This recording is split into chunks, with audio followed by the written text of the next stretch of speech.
Hello and welcome to my Toronto Blue Jays series here on OOTP 20. This is the beta version of the game. Very excited to try it out. Obviously, if there are any glitches, that's the reason why. I don't think there's any doubt why I picked the Blue Jays for this franchise, and that is because of Vladimir Guerrero Jr., especially with the bat. I mean, take a look at those potential ratings. 80 contact, 80 home run power, 80 discipline, and some pretty amazing avoid contact ratings to boot.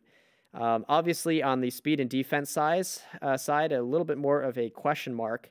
Certainly, as we will see in a second, we've got Kendrys Morales and Justin Smoke as our first baseman, so I would not mind booting them and putting Guerrero in their stead if he cannot play third base. But let's start out by taking a look at some of the other Blue Jay prospects. I'm going to start by looking at their AAA team. These are guys who are just kind of close to being called up. A couple names that you might recognize, and certainly that I've had in previous OOTP versions of this game.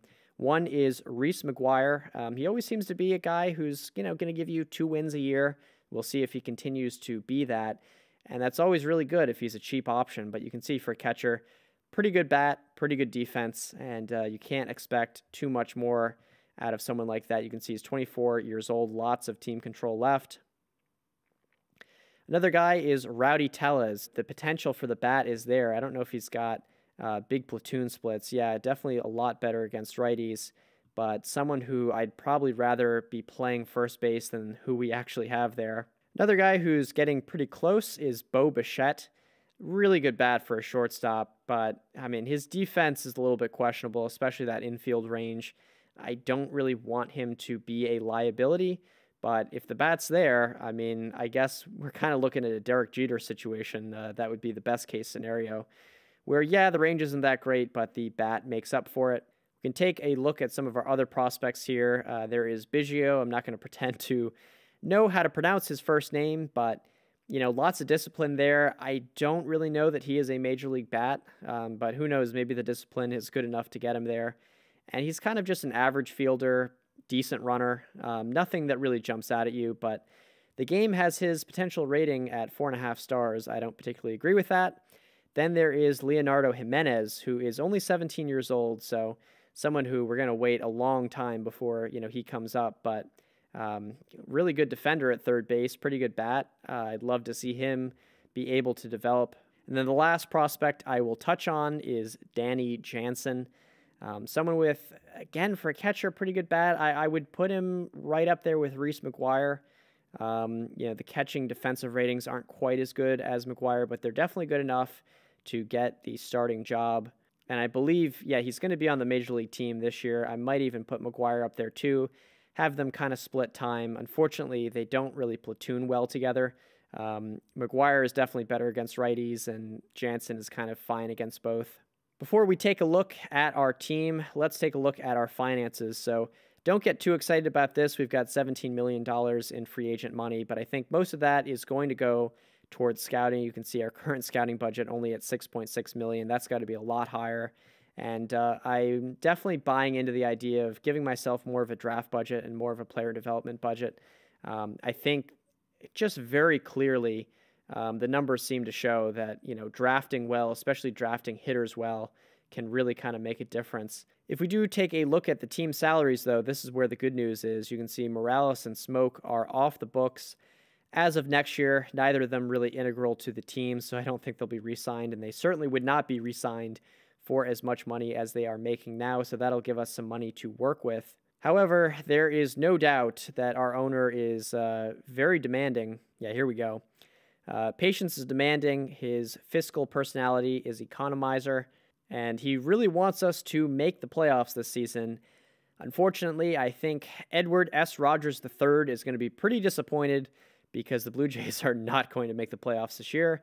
They're certainly not as bad as the Royals, who I took over last year, but I think Fangraphs has them projected for 76 wins, so even an even record is kind of stretching it. With that said, though, let's take a look at the team. Marcus Stroman is definitely our ace, although there are major question marks surrounding him. You can see in 2017, on the surface, looks like he had a pretty solid year, even with 3.7 Fangraphs WAR. But last year, kind of blew up a bit in half a season. I forget if there were injuries involved. I think there were. Yeah, it doesn't really say, but if we take a look at his kind of expanded pitching stats here, one thing that concerns me is the FIP really wasn't worse in 2018 compared to 2017. So I'm not really sure which Marcus Stroman we should be expecting. You know, even though the FIPs are the same, you can see the Fangraphs WAR is very different. And the BABIP was pretty similar, which means in terms of his luck, it was about the same. I mean, it's a little different, but it really was about the same. So I'm going to kind of see what's going on this year. I know in real life he really wanted an extension. Doesn't seem like he cares about that in the game version of Marcus Stroman, but I certainly wouldn't want to give him an extension until I see kind of what he does this season. Then there is Aaron Sanchez, who is a former first-round pick, had a really dominant 2016 season, but you can kind of see the strikeout to walk ratio, not the best. It was really a BABIP year, and since then, you know, he has not been able to replicate that success. Let's put that mildly. He's been walking more people in addition to being more unlucky. Then we go over to Trent Thornton. He's going to be someone who is making his Major League debut. Obviously, a lot of control. I don't think this guy is a Major League pitcher, though. Just the stuff and movement ratings are not high enough. Then an interesting one, Clay Buchholz. I'm very familiar with him because I am a Red Sox fan. The guy is about as durable as a vase on the edge of a table, but when he is healthy, he can be pretty good at times. And you can see last year a 2.01 ERA. If you take a look at the Fangraphs WAR, also pretty good. No doubt that he was lucky.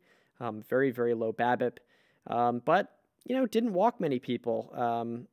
So if he can continue to keep that up, I mean, I would take an average Major League season from Clay Buchholz, no question. So I'm kind of looking forward to seeing what he can do.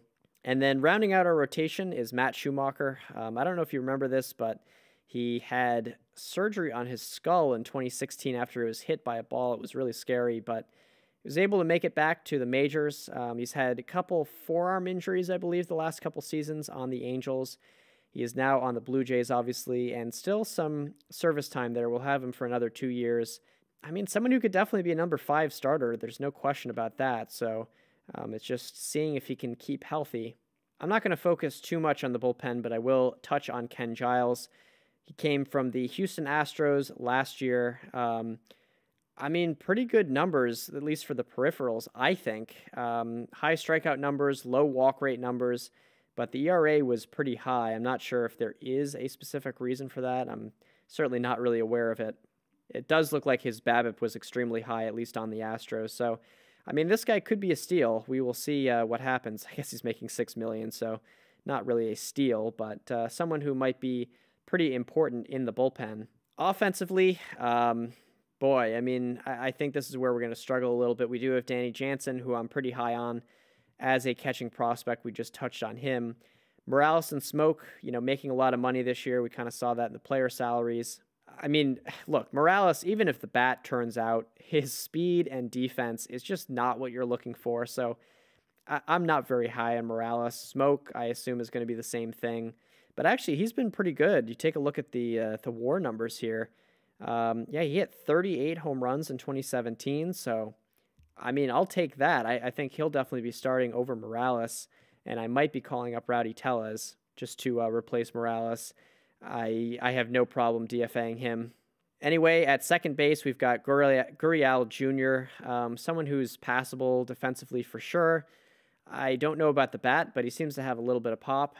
Last year, in a little under half a season, you know, he was a one WAR player, so he seems to be about, you know, an average kind of major league guy. At third base is Brandon Drury. I think this is the best argument for putting Vlad Guerrero Jr. at third base. We no longer have Josh Donaldson, obviously, so Donaldson has been replaced by Brandon Drury. I don't think this guy is going to be our everyday third baseman, and that might be, you know, kind of what does it. We can keep Smoke at first, we can move up Rowdy Tellez, and we can play Vlad at third base. Our shortstop is Freddy Galvis, who is a defensive machine, which I always like. Last year for the Padres, you know, you got to remember that's a stadium that's very pitcher friendly. But even when he was on the Phillies, you know, probably not quite an average major league player, although I'd hope for a little more offensively given his ratings. But anyway, I don't mind kind of having the defensive wizard at short. Then we've got Teoscar Hernandez in left field. He's somebody who doesn't really make a lot of contact, obviously. Let's see how many strikeouts he had. Yeah, 160 strikeouts in just 470 at-bats. Did have 22 home runs, so I guess he's someone that can patrol left field pretty nicely, at least with the defense.